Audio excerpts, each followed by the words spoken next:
Alors bonjour à tous, bienvenue.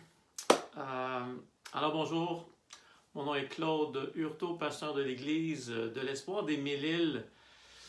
Et oui, vous l'avez deviné, bien sûr, ici même à Sainte-Thérèse. Alors bienvenue, pendant que les gens prennent place tranquillement. Aujourd'hui, on va parler inévitablement de Romains 1, versets 3 et 4. Et on va continuer notre enseignement sur le livre de Romains qui est vraiment intéressant. Puis la question qu'on se pose, qu'on s'est posée un peu tantôt, c'est sur quoi repose votre foi? Et on va répondre à cette question-là à travers l'étude qu'on va faire aujourd'hui de Romains 1, versets 3 et 4. Alors, avant de commencer, j'aimerais juste que vous remercier pour votre persévérance, pour ceux qui sont là continuellement et puis qui nous encouragent. Et puis même ceux qui ne viennent pas à notre église, je trouve ça vraiment encourageant de voir des gens qui nous encouragent et qui aiment qu'est-ce qu'on fait et tout ça. Fait que je trouve ça, merci beaucoup d'être là. Et je vous encourage de moi-même aussi, Éphésiens 6, verset 11, vraiment de revêtez-vous de toutes les armes de Dieu afin de pouvoir tenir ferme contre toutes les ruses du diable. Donc, on s'encourage ensemble pour pouvoir tenir ferme devant tous les trucs qui se passent dans nos vies, les circonstances, les émotions qu'on peut avoir des fois. Est-ce que nos émotions sont la vérité? Non, pas vraiment. On veut avoir quelque chose de plus grand que nos émotions qui contrôlent nos vies ou les circonstances de nos vies. Excusez-moi, j'ai un petit chat dans la gorge.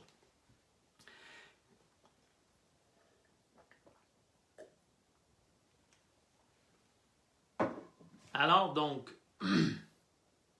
aujourd'hui, on va parler vraiment dans Romains 1, 3 et 4, on va parler vraiment de la Christologie.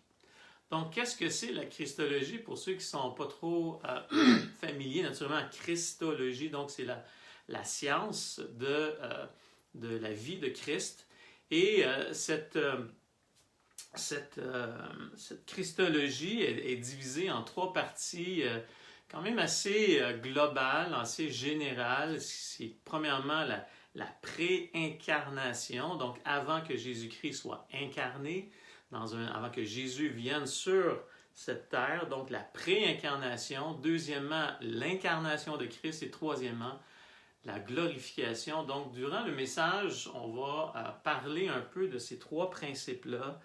Et aussi, on va continuer après ça dans le texte et on va rentrer là-dedans. Maintenant, avant de commencer, j'aimerais juste vous mentionner que dimanche passé, on a prié pour Dominique Deslongchamps et beaucoup d'autres églises aussi ont prié pour lui. Vous saviez, Dominique Deslongchamps avait un rein perforé et les docteurs sont rentrés dans sa chambre il y a une semaine en lui disant « Écoute Dominique, regarde la photo, c'est vraiment pas beau, tu sais.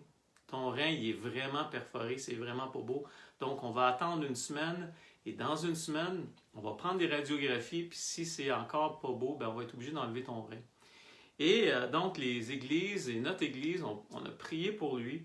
Et mardi matin, il reçoit un appel où je pense que c'est son docteur qui vient le voir. Je pense qu'il reçoit un appel. Puis là, son docteur lui dit « Écoute, Dominique, tu ne peux pas croire qu'est-ce que je vois présentement. J'ai la photo de ton rein qui est perforé puis qui est vraiment en mauvais état. Et j'ai ton rein qu'on a pris la radiographie ce matin. » Et là, le docteur lui dit, ce rein-là, il marche à 99%. Alors, c'est comme si Dieu en tout cas, nous, on l'attribue à ça, c'est sûr, hein, que Dieu a probablement guéri son rein ou, I don't know, moi j'aime ça, je trouve ça béni pour lui, qu'ils ne sont pas obligés d'enlever son rein puis que son rein fonctionne à 99% de sa capacité. Donc, Dominique aimerait vous remercier aussi de vos prières, d'avoir prié pour lui. C'est vraiment béni. Il vous remercie énormément. J'aimerais prier ce matin spécifiquement pour la famille Fréchette qui vit quelque chose d'assez intense, je pourrais dire. Ça va bien. Ils ont le COVID. ils ont le COVID-19. Donc, on va prier pour la famille Fréchette en général. On pense à Mathieu, on pense à Joël, les enfants, on pense à Janine, Alain, et puis Philippe aussi. Ça a l'air que Philippe aussi a la COVID. Alors, on va simplement prier que Dieu puisse guérir ou tout simplement contrôler parce qu'il y a des, comme Philippe, je crois que Philippe, il a des problèmes d'asthme un peu, alors on va juste prier pour eux ce matin ensemble. Et on va faire ça tout de suite. Alors Seigneur, on veut premièrement te remercier de l'accès qu'on a devant ton trône en toute humilité, sachant que c'est par Christ qu'on peut venir à toi, puis qu'on peut prier, puis qu'on peut venir te demander des choses. Merci Seigneur Dieu de nous entendre.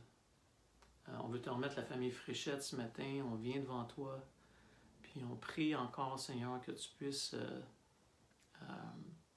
les guérir, premièrement, et faire en sorte de ce qu'ils puissent passer à travers ça dans ta présence avec toi, Seigneur. Puis bénis-les abondamment, Seigneur, je te le demande. Alors, Père, merci pour la famille Fréchette dans le nom de Jésus. On prie. Amen. Donc, j'aimerais aussi remercier les dames aussi qui participent à l'étude biblique des femmes à notre Église. C'est vraiment le fun. Il y a vraiment comme un engouement à travers, alentour des Écritures qui se produit présentement. Puis c'est vraiment intéressant de voir ça. En tout cas, pour ma part, je trouve ça vraiment encourageant de voir que la parole de Dieu peut sortir comme ça pour nous encourager et nous édifier. Donc, la semaine passée, on a étudié, la semaine passée, on a donc regardé, est-ce que l'Évangile est un nouveau message? Bon, ça a sorti finalement. Est-ce que l'Évangile est un nouveau message? Puis on s'est promené un peu là-dedans. On a pris le verset 2, donc Dieu avait promis auparavant de la part de Dieu, par les prophètes, dans les Saintes Écritures. Donc, on a campé là la semaine passée. Puis on a mis notre tente là, puis on a comme festoyé, je pense, un peu là-dedans. Et Paul voulait et veut, je pense, nous amener... en tout cas, c'est ça que les textes révèlent toujours, c'est ça que les textes révèlent de plus en plus. Toujours des facettes, on dirait, de l'Évangile qui s'accumulent dans nos vies pour pas justement qu'on dépende simplement des moments présents. On sait que les moments présents, c'est important, hein? On vit dans le moment présent, mais qu'est-ce souvent qui va diriger, nous aider dans les moments présents? Bien, ça va être qu'est-ce qui s'est passé dans le passé. C'est ça qu'on a parlé la semaine passée. On a parlé de l'Ancien Testament, puis de la révélation de l'Évangile dans l'Ancien Testament. Et ça nous a amené justement à comprendre que l'Évangile n'était pas un nouveau message qui venait de se pondre ici comme ça, mais ça fait 1400 ans et plus que l'Évangile est prêché dans toutes les sphères de l'humanité, dans tous les endroits de l'humanité, dans toute l'histoire, excusez-moi, de l'humanité. La façon qu'un homme peut être sauvé, c'est en croyant au sacrifice de Jésus-Christ, que ce soit avant Christ ou que ce soit après que Jésus-Christ soit venu. Et nous, on a la chance d'avoir des faits que Christ est venu, et donc on peut mettre notre foi maintenant en lui. Donc, ce qui nous aide à ne pas toujours vivre dans les moments présents, puis de ne pas juste avoir cette idée de vivre dans nos feelings, dans nos émotions, et de sortir un peu des circonstances de la vie, de dire, attends, il y a quelque chose de plus gros qui nous parle. Donc, c'est un peu qu'est-ce que Paul nous a amené. Il nous a amené à Romains 3, entre autres, où ça nous montre une des premières raisons de la bonne nouvelle de l'Évangile. Et qu'est-ce que Paul va faire? Bien, il va prendre un texte. Il va prendre des textes de l'Ancien Testament pour nous montrer ça. Il va prendre des exemples aussi de l'Ancien Testament. C'est ce qu'on a vu la semaine dernière. Romains 4, 2 et 6. Il va prendre l'exemple d'Abraham. Il va prendre l'exemple de David. Pourquoi il prend juste les exemples de l'Ancien Testament? Parce qu'il veut nous montrer que ce n'est pas un message nouveau. Il veut nous montrer que ce n'est pas de ce temps. Que la bonne nouvelle vient vraiment aussi de l'Ancien Testament et du Nouveau Testament, bien sûr. Donc, pour faire une longue histoire courte, une chose qui est sûre qu'on a vue la semaine passée, c'est que la bonne nouvelle était aussi dans l'Ancien temps, était aussi présent dans l'Ancien Testament, dans le Premier Testament, comme on disait la semaine passée. Romains 1, on va lire ensemble, Romains 1, 1 à 7, ensemble. Prenez vos Bibles, Romains 1, le temps passe assez rapidement. On va lire ensemble Romains 1, verset 1. Donc Paul, serviteur de Jésus-Christ, appelé à être apôtre, mis à part pour annoncer l'Évangile de Dieu, qui avait été promis auparavant de la part de Dieu par ses prophètes, dans les Saintes Écritures, et qui concerne son Fils, né de la postérité de David selon la chair, et déclaré Fils de Dieu avec puissance selon l'Esprit de sainteté, par sa résurrection d'entre les morts, Jésus-Christ notre Seigneur, par qui nous avons reçu la grâce et l'apostolat pour amener en son nom à l'obéissance de la foi tous les païens, parmi lesquels vous êtes aussi, vous qui avez été appelés par Jésus-Christ, j'ai hâte d'être rendu là, et vous qui avez été appelés par Jésus-Christ, à tous ceux qui, à Rome, sont bien-aimés de Dieu, appelés à être saints, que la grâce et la paix vous soient données de la part de Dieu, notre Père, et du Seigneur Jésus-Christ. Alors Seigneur, on veut te remettre ce temps qu'on va passer ensemble dans le nom précieux de ton Fils. Parle-nous personnellement. Au nom de Jésus, on prie. Amen. Moi, qu'est-ce qui me saute aux yeux? Je ne sais pas si c'est vous pour la même chose quand on lit ces textes-là. Je vais juste commencer avec ça. Qu'est-ce qui me saute aux yeux dans ce texte ici, c'est du premier verset au verset 5, c'est appelé par Christ, donc on est appelé par lui pour annoncer l'évangile de Dieu. Vous m'avez entendu dire ça souvent. Promis auparavant de la part de Dieu, donc ça vient de lui, c'est exclusif à lui, c'est lui qui l'a contacté.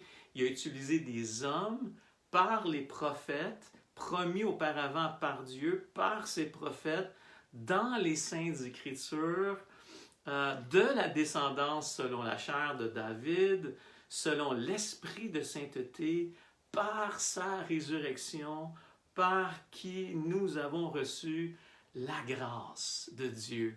C'est comme si c'est une image de ce que c'est tout par lui. S'il y en a qui se sentent coupables aujourd'hui, s'il y en a qui ont un passé lourd, si vous vivez des émotions qui vont avec le flot des circonstances de la vie présentement, je veux juste qu'on se rappelle ce matin que c'est par lui, que c'est son évangile qui a été promis. Donc, le titre du message, sur quoi repose, je vous donne la réponse, sur quoi repose notre foi? Elle repose sur lui. Et c'est un peu le texte qu'on va aborder ici au verset 3 et qui concerne son Fils. Donc cet évangile, on peut lire tranquillement et qui concerne son Fils. Qu'est-ce qui concerne son Fils? L'Évangile. Donc quel est le fondement même de l'Évangile? L'Évangile, ce n'est pas mes bonnes expériences. L'Évangile, ce n'est pas mon témoignage personnel. L'Évangile, ce n'est pas est-ce que je le sens, est-ce que je ne le sens pas, est-ce que je suis dedans, est-ce que je ne suis pas dedans, Non, l'Évangile, c'est Christ. Et c'est ça qu'on va voir ce matin ensemble. Donc, il concerne son Fils. Et c'est intéressant de voir le mot « concerne ». Le mot « concerne », c'est vraiment un mot dans le grec qui nous appelle à faire le tour de la question, qui nous appelle à faire le tour de qui il est, de faire comme un overview, comme on dit en anglais, un survol sur la situation, qui est Christ. Donc l'Évangile concerne, on fait le tour de Christ.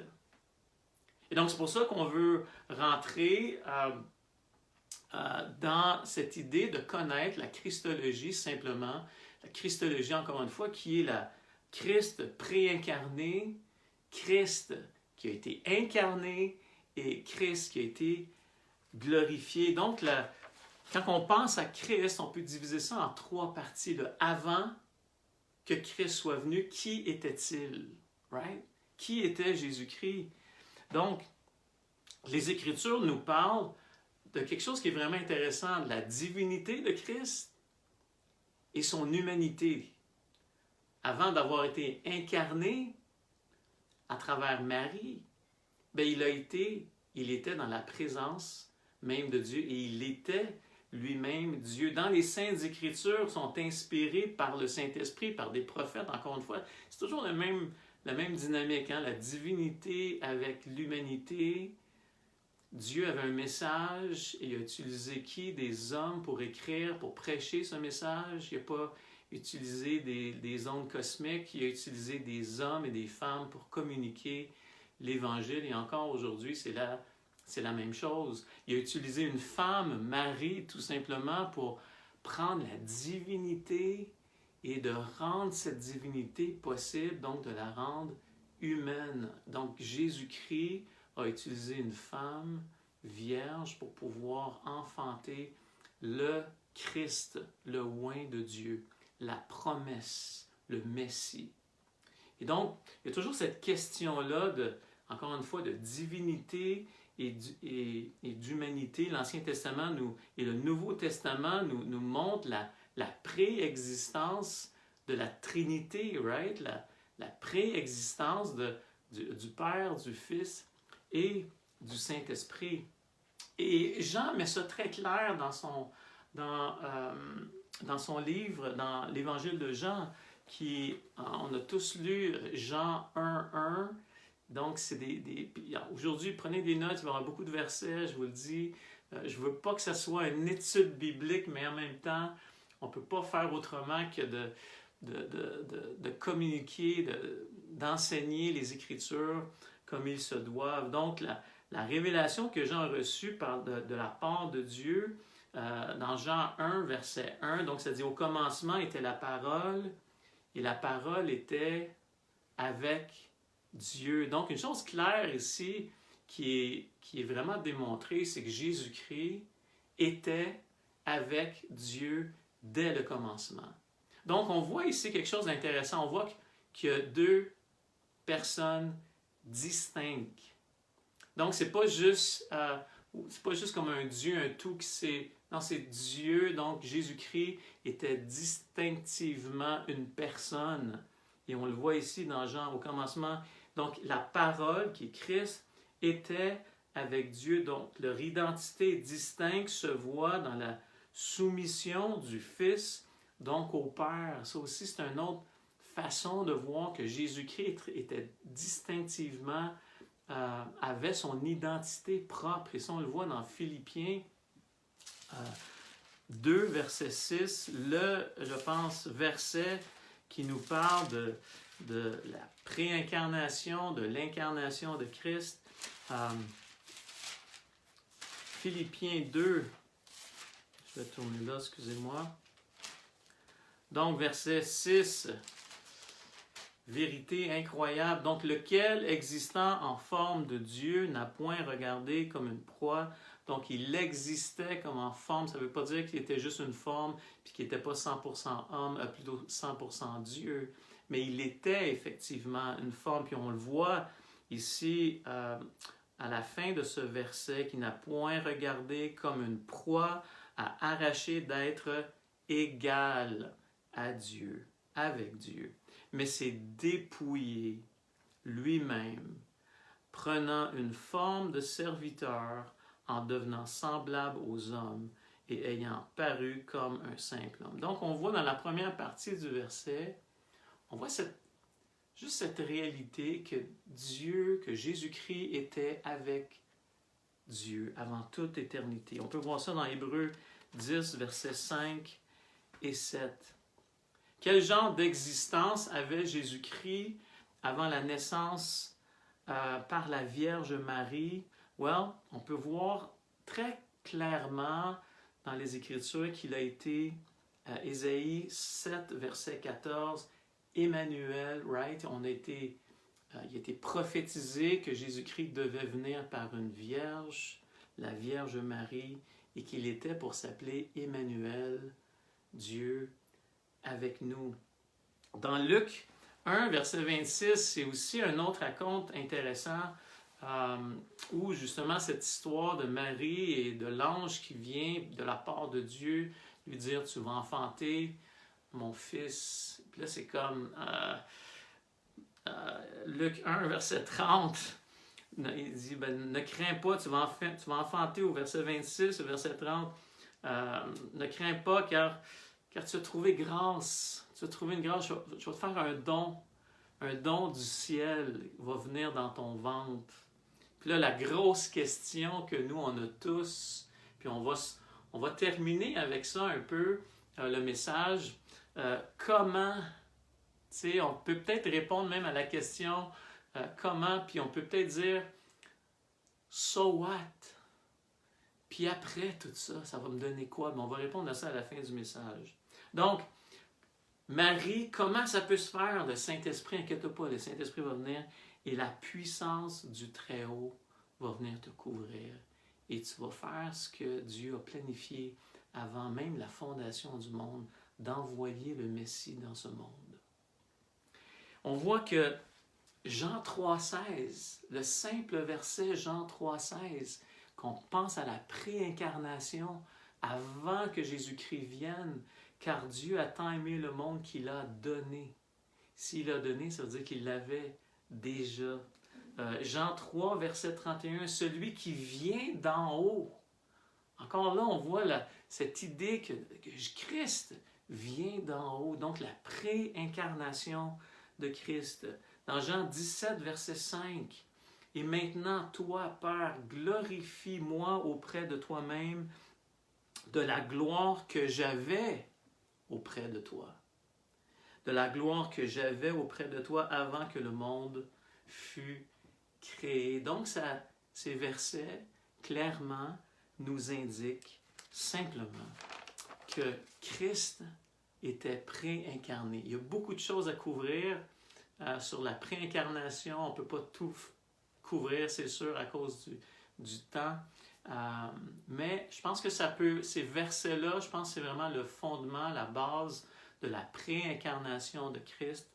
Maintenant, l'incarnation de Christ. Donc, Dieu a décidé de donner son Fils et de l'amener sur la terre pour vivre. Et c'est encore une fois le texte de Romains 1 ici, et qui concerne son Fils. L'Évangile concerne le Fils. On ne regarde pas à gauche ni à droite, on va regarder au Fils. Et notre foi, notre fondement de notre foi doit être le Fils. Ne doit pas être nécessairement nos feelings, comme je disais au début, les circonstances de la vie, est-ce que ça va bien, ça va pas bien. Non, le fondement de notre foi doit être basé sur la préincarnation et l'incarnation de Christ sur la terre. Naturellement, Philippiens 2, verset 6, lequel existant en forme, je me répète, lequel existant en forme de Dieu n'a point regardé comme une proie arrachée d'être égal avec Dieu, mais s'est dépouillé lui-même en devenant semblable à un homme. Quand même assez intéressant, où ce qu'on voit ici et qui concerne son Fils, qui était préincarné, et là qu'on voit qu'il est incarné dans un homme, et lui-même s'est dépouillé pour pouvoir faire quoi? Pour être semblable à vous et à moi. Souvent, on pense que Dieu nous a laissés de côté. Tu sais, on a vu ça cette semaine dans les capsules. Ésaïe 53, Psaume 22. On a parlé de ces deux textes-là. Et comment que souvent le Psaume 22 va nous dire « Mon Dieu, pourquoi m'as-tu abandonné? » Puis on a vu comment que ce n'était pas nécessairement quelque chose de négatif que David disait, mais que c'était plutôt « Mon Dieu, il reconnaît son Dieu. » C'était plutôt une attente. C'était plutôt une attente face au Sauveur. Et là, après ça, les versets qui suivent vont un peu rehausser cette pensée d'attente devant Dieu. sachant qu'est-ce qui va se passer dans le futur et sachant qu'est-ce que Dieu a promis. Donc ici, on voit, donc il s'est dépouillé lui-même, devenant semblable aux hommes. Il est venu vivre parmi nous. Dans Hébreux 1, versets 2 et 3, il parle de son Fils qui était pour lui donner l'héritage en toutes choses par lequel il a aussi créé tout le monde. Et au verset 3, ça dit de Hébreux 1, étant le reflet de sa gloire et l'empreinte de sa personne, en soutenant toutes choses par sa parole puissante, a fait la purification des péchés et s'est assis à la droite de sa majesté. Mais avant l'incarnation de Christ, il s'est dépouillé lui-même et il est effectivement le reflet. Vous voulez voir Dieu? Regardez à Christ. Il est le reflet de sa gloire et l'empreinte de sa personne. Et vous pouvez voir ça aussi dans Colossiens 1, verset 15. Dieu incarné nous demande aussi, Dieu incarné qui est Jésus-Christ nous demande aussi de prier à Jésus. Quand même assez intéressant. Dans Jean 14, 14, si vous demandez quelque chose en mon nom, je vais le faire. Si vous me demandez quelque chose en mon nom, dit Jésus à ses disciples, je vais le faire. Donc, la préincarnation, plutôt l'incarnation, excusez-moi, je me trompe, l'incarnation de Christ, le fait que Christ était présent, fait en sorte quoi? Il fait en sorte qu'on peut prier à Jésus-Christ comme si on prie à Dieu. Dans son incarnation, Jésus manifeste aussi les attributs de Dieu. Dans son incarnation, il est Dieu. Et on le voit ça encore une fois dans Jean 1, verset 1, qu'il était avec Dieu et il était Dieu. Et les textes le révèlent, c'est pas juste moi qui le dis. On voit que Jésus-Christ était effectivement, il y avait de l'amour. Comme le Père, un des attributs de Dieu, c'est que Dieu aime. Right? Dans Marc 10, verset 21, il y a compassion comme Dieu a compassion. Dans Marc 5, verset 19, aussi, le Seigneur Jésus-Christ va dire de lui-même, on parle de son incarnation de Dieu qui vient s'incarner dans un homme. Il va dire dans Jean 8, 58, « Avant qu'Abraham fût, je suis. » Jésus va dire ça de lui-même. Il est plein de grâce. La loi est venue par Moïse, mais la grâce est venue par Jésus-Christ. Donc, c'est un autre attribut de Dieu, que Dieu est gracieux envers nous. Dans Jean 1, verset 14, il est immuable, il ne peut pas changer. Jésus-Christ ne peut pas changer dans Hébreux 1, 10 à 12. Il est, là je peux tout dire les mots des attributs de Dieu. Il est omnipotent, omniscient, omniprésent. Dans 1 Corinthiens 1, 23, Matthieu 18, 20 et Jean 1, 47. Si vous n'avez pas le temps de prendre des notes, vous pouvez réécouter le message. C'est ça qui est la beauté du différé. Vous pouvez réécouter les messages. Je trouve ça intéressant pour ça. Donc, on voit que dans son incarnation, aussi, on voit que, ça, encore une fois, c'est un résumé assez rapide. On voit qu'il s'est fait arrêter. Il a pris nos fautes sur ses épaules. Il est ressuscité des morts. Et là, présentement, il est assis à la droite du Père. Et c'est là qu'est le troisième point. Donc, maintenant, le Christ glorifié. Vous savez, il va dire à un des larrons à côté de lui, pendant qu'il se faisait crucifier à la croix, il va lui dire simplement que aujourd'hui, tu vas être avec moi dans le paradis. Donc, Jésus déclare une affirmation comme quoi qu'il va être glorifié. Il va être avec lui dans le paradis. Dans Éphésiens 1, verset 10, où ça nous dit « Les temps seraient accomplis de réunir toutes choses en Christ, celles qui sont dans les cieux et celles qui sont sur la terre. » Et quand on pense à la glorification, j'aimerais ça si vous pourriez tourner avec moi dans Apocalypse prendre un petit 2 minutes juste pour lire ce texte-là. Apocalypse 7. Tournez avec moi dans Apocalypse 7, verset 16. Et c'est tellement, je pourrais lire à partir du verset 12, mais il disait d'une voix forte. Écoutez, je vais lire à partir du verset... excusez-moi, je suis un peu perdu. 16 et 17, exact. Donc, là on parle qu'on est dans les cieux, right? On est dans sa présence. Et là il va dire, ils n'auront plus faim, ils n'auront plus soif. Et le soleil ne les frappera point, ni aucune chaleur. Car l'agneau, qui est au milieu du trône, les paîtra et les conduira aux sources des eaux de la vie. Et Dieu essuiera toutes larmes de leurs yeux. La glorification de Jésus-Christ. Effectivement, Jésus-Christ va être et sera dans les cieux avec lui. Là. Dans Éphésiens, il nous dit la même chose, qu'il a été contre toute autorité, toute puissance. Il est maintenant assis dans les lieux célestes et il règne. Donc, en gros, Christ était préincarné, incarné, et maintenant il est glorifié. Et donc, dans le verset, ici on voit, donc qui concerne, donc c'est un overview, si je pourrais dire, on a fait le tour, comme ça dit le mot ici, qui concerne son Fils, qui est le Fils, qui est la Christologie. Puis ici on voit cette manifestation de Jésus-Christ, le Sauveur, de Christ, comme étant le oint de Dieu, le Messie de Dieu.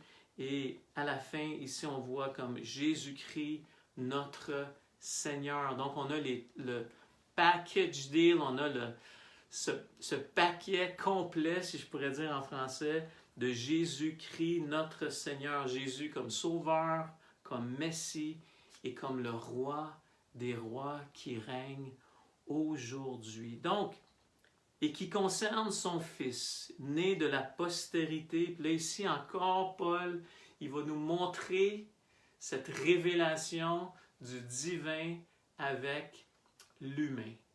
Et c'est deux versets qui nous montrent cette réalité-là de ce Dieu qui a été incarné dans un homme qui s'appelle Jésus-Christ.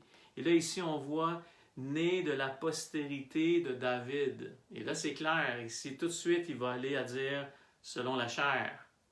Donc, selon l'homme, selon l'humain, il a été prévu, promis dans l'Ancien Testament, selon la lignée de David, d'Abraham, de David, et selon la postérité de David, selon la chair. Et elle a atterri, cette postérité-là, avec Joseph. Elle a atterri avec Marie. Et là, bang! Jésus-Christ est né et déclaré. Et là, ça ici, le mot déclaré, c'est un mot intéressant. C'est un mot qui veut dire, vraiment, c'est comme un décret. Il a été décrété. C'est comme une constitution. C'est comme un document sérieux, vrai. C'est comme une déclaration d'un décret important. Donc, il est déclaré. Donc, il était un homme et le « et » ici est très important, et déclaré Fils de Dieu. Et là, on voit Dieu qui est en arrière son Fils. Dieu qui est en arrière la puissance d'avoir mis au monde son Fils. Et comme on a lu dans Luc 1 tantôt, on voyait comment c'est par la puissance du Très-Haut, il viendra te couvrir. Par sa puissance, la puissance de Dieu, le plan de Dieu, cet enfant va naître. Donc selon, et là on voit le parallèle entre selon la chair, ici au verset 3, et au verset 4, selon l'esprit de sainteté. Donc on voit l'humanité qui a été premièrement motivée par la divinité qui est selon l'esprit de sainteté. Par quoi? Par la résurrection d'entre les morts. Jésus-Christ, notre Sauveur. Donc, qu'est-ce qu'on peut dire ici qui est quand même assez simple? Moi, je vous demanderais vraiment de relire ce texte. Puis là, on se dit, Claude, c'était vraiment cool, tous ces versets-là, mais à moi, comme je vous disais au début, ça me donne quoi tout ça? Well, ça fait en sorte que, comme on a dit au début, que notre foi ne repose pas sur les circonstances, notre foi ne repose pas sur nos émotions, notre foi ne repose pas sur notre intuition personnelle, mais notre foi repose sur Christ. Sur celui-ci, puis je vais relire le texte. Donc, à qui concerne son Fils, préincarné, incarné, glorifié, né de la postérité de David dans l'humanité de Christ, selon la chair, est déclaré, né d'une vierge, est déclaré Fils de Dieu avec puissance. Et ça ici, la puissance, encore une fois, c'est la puissance de Dieu dans la vie de Christ. Selon l'esprit de sainteté, par sa résurrection d'entre les morts, Jésus-Christ, notre Seigneur. Jésus comme Sauveur, Christ comme le Messie et notre Seigneur comme celui qui est glorifié, qui est le Roi des rois, le Seigneur des seigneurs. À quel endroit que je vais mettre ma confiance? À quel endroit que je vais mettre mon espérance? Est-ce que je vais le mettre dans les circonstances de la vie? Ou je vais apprendre à le mettre en Christ? Je vais vous lire une prière de Eugene Oreg. Et que c'est une prière qui a été traduite en français, puis ça va comme ça ici. Dieu, plein de grâce, nous te remercions de notre avocat céleste, Jésus-Christ le juste, dont la mort sur la croix a fait la propitiation de nos péchés, satisfaisant parfaitement toutes les exigences de ta justice. C'est lui qui nous a amenés dans notre culpabilité au pardon. C'est lui qui nous a amenés des ténèbres à la lumière. C'est lui qui nous a amenés de la rébellion à ton amour. C'est lui qui nous a amenés de la mort à la vie. Il nous a arrachés à ce monde mauvais et introduits dans ton glorieux royaume. Combien nous te louons pour le prodige de ton amour en Jésus-Christ. Nous te remercions d'avoir envoyé ton Fils, le Fils incarné, qui a été méprisé, rejeté, battu, crucifié, et tout cela pour expier notre péché. Prions. Seigneur, merci d'avoir premièrement d'avoir envoyé ton Fils dans ce monde pour qu'on puisse être sauvé, pour qu'on puisse connaître l'Évangile, cette bonne nouvelle, même si on vit dans les ténèbres, même si on vit dans des circonstances qui ne sont pas agréables. Seigneur, apprends-nous à mettre notre foi en Christ, celui qui est la bonne nouvelle pour nous, celui qui nous amène au Père, celui, Seigneur, qui nous amène à celui qui peut nous aider dans nos afflictions. Père, merci d'avoir donné ton Fils Jésus-Christ. Merci de nous avoir sauvés.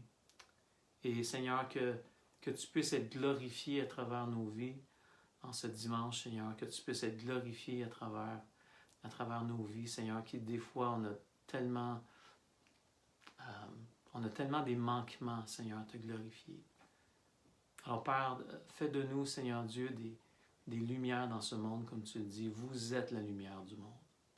Alors Père, merci pour ce message, merci pour ta parole. Dans le nom précieux de ton Fils Jésus, on prie. Amen. Donc, si vous avez des questions, si vous avez des commentaires, vous pouvez toujours nous rejoindre sur notre site internet Église de l'Espoir des Mille-Îles et vous pouvez nous contacter. Quand même assez facile de nous contacter si vous avez des questions. Ça va nous faire plaisir de répondre à vos questions. Alors, écoutez, en ce jour de Saint-Valentin, je vous donne ou je vous offre tout l'amour de Dieu, peu importe vos circonstances puis la situation dans laquelle vous êtes, dans laquelle on est, que l'amour de Dieu puisse retentir dans nos cœurs aujourd'hui, dans le fait que Christ a payé pour toutes nos fautes. Alors, que Dieu vous bénisse et que la grâce et la paix de Dieu soient sur nous tous. Bon dimanche à tous. Que Dieu vous bénisse. Bye bye.